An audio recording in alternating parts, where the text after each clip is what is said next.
নমস্কার, আমি রাজা ফ্যান্টাসি টিচিং চ্যানেলে আপনাদের স্বাগত। আরেকটি ম্যাচ নিয়ে আপনাদের সামনে চলে এসেছি আজকে আরও একবার। ম্যাচটি হচ্ছে India versus Sri Lanka third T20, যেটি হতে চলেছে কাল।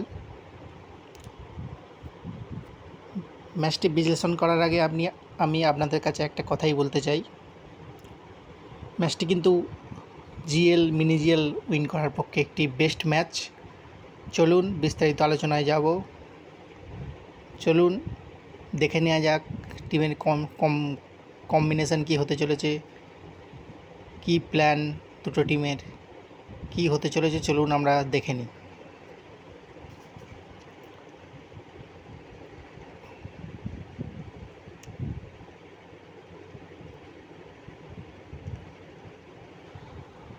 ম্যাচটি দেখুন হতে চলেছে Pallekele international cricket stadium, batting সহায়ক পিচে। কালকের ম্যাচটি যেহেতু থার্ড টি20 ম্যাচ এবং ইন্ডিয়া দুটো ম্যাচ জিতে সিরিজ উইন করে গেছে, তাই ম্যাচটির আমি কম্বিনেশানের প্রতি আমি কালকে যাচ্ছি না, ঠিক আছে। ম্যাচটির কী কম্বিনেশান হতে চলেছে এখান থেকে কিছু বলা যাবে না, কেন কালকের ম্যাচে দুটো টিমের ক্ষেত্রে আমূল পরিবর্তন দেখা দিতে পারে। আপনারা জানেন, দেখতেই তো পাচ্ছেন যে গিল একটা ম্যাচ ভালো খেলেও গম্ভীর তাকে বসিয়ে দিল। এরকম কালকে অনেক পরিবর্তন হতে পারে, যে যারা ভালো খেলেছে অথচ কালকে চেঞ্জ হয়ে যেতে পারে। দেখুন, সঞ্জু স্যামসন খেলতে পারেনি, তবুও দুটো ম্যাচে চান্স পেয়েছে, কালকে অবশ্যই চান্স পাবে। অনেক কিছু পরিবর্তন কালকে হতে পারে, যেমন দুবে, ওয়াশিংটন সুন্দর,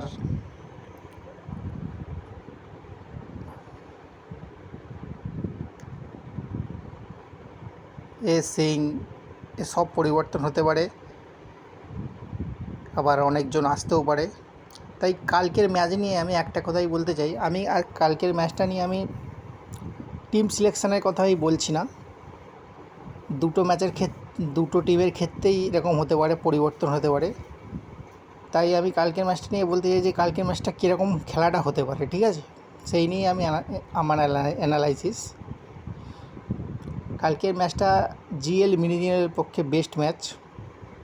চলুন, উইকেট কিপার সেকশানে তো কুশল মেন্ডিস একদম পারফেক্ট।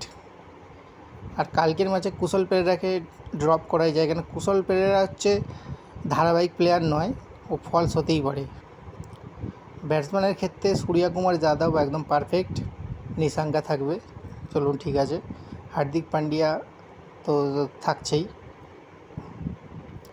ব্যাস, যতটা যেগুলো আর কি কনফার্ম খেলার চান্স আছে সেইগুলোই আমি বলছি, কেন কালকের ম্যাচে কে খেলবে না খেলবে দুটো টিমের পক্ষে এখান থেকে বলা খুবই মুশকিল। তবু আমি একবার বলে দিলাম, কালকের ম্যাচটা 50-50 হওয়ার চান্স খুব আছে। ইন্ডিয়া তবুও একটু ফেভারিট, কিন্তু ম্যাচটা 50-50 হতে পারে, কেন ইন্ডিয়ার অনেক নতুন প্লেয়ার খেলবে, ওদের অনেক নতুন প্লেয়ার খেলবে। আর আপনাদেরকে একটা জিনিস লক্ষ্য করতে হবে, কালকে যারা নতুন প্লেয়ার খেলবে না, তাদের দেখবেন সিলেকশান পার্সেন্টেজ প্রচুর কম, এবং তাদের নিয়েই চলতে হবে।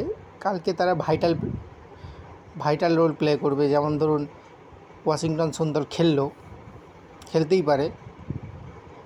দেখুন পার্সেন্টেজটা দেখুন একবার, কালকে অবশ্যই বাড়বে, কিন্তু অতটা বাড়বে না যতটা 80-90% ওরকম হওয়ার চান্স নেই। দুবে 1% আছে, সেও খেললে কালকে মিনি জিএলের পক্ষে রাইট চয়েস হবে। তাই বলছি যে এখান থেকে বলা খুব মুশকিল, ঠিক আছে, যে কালকে কে খেলবে না। দুটো টিমের মধ্যে আমি আবারও বলছি প্রচুর পরিবর্তন হবে। তাই আমি বলতে চাইছি খেলাটা মিনি জিএলের পক্ষে বেস্ট ম্যাচ। লাইন আপ আসার পরেই টিম সাজাতে হবে, দেখতে হবে, কেন ইন্ডিয়া তো সিরিজ জিতে গেছে, ইন্ডিয়া তো ট্রাই করবেই। তবু আমি বলে দিচ্ছি যে ভাইস ক্যাপ্টেন্সিপে বেস্ট চয়েস জয়সওয়াল হতে পারে, সূর্যকুমার যাদব হতে পারে, মেন্ডিসও হতে পারে, এইগুলো, ঠিক আছে।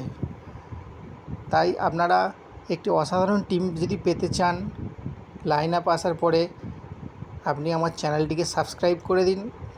আর অ্যাবাউটে গিয়ে টেলিগ্রাম চ্যানেলের লিঙ্ক আছে, ওখানে টাচ করে টেলিগ্রাম চ্যানেলের সঙ্গে যুক্ত হয়ে যান এবং সেখান থেকে বেস্ট টিমটা নিয়ে আপনি উইন করে যান। ঠিক আছে, চলুন এই বলে আমার ভিডিও আজকে শেষ করছি।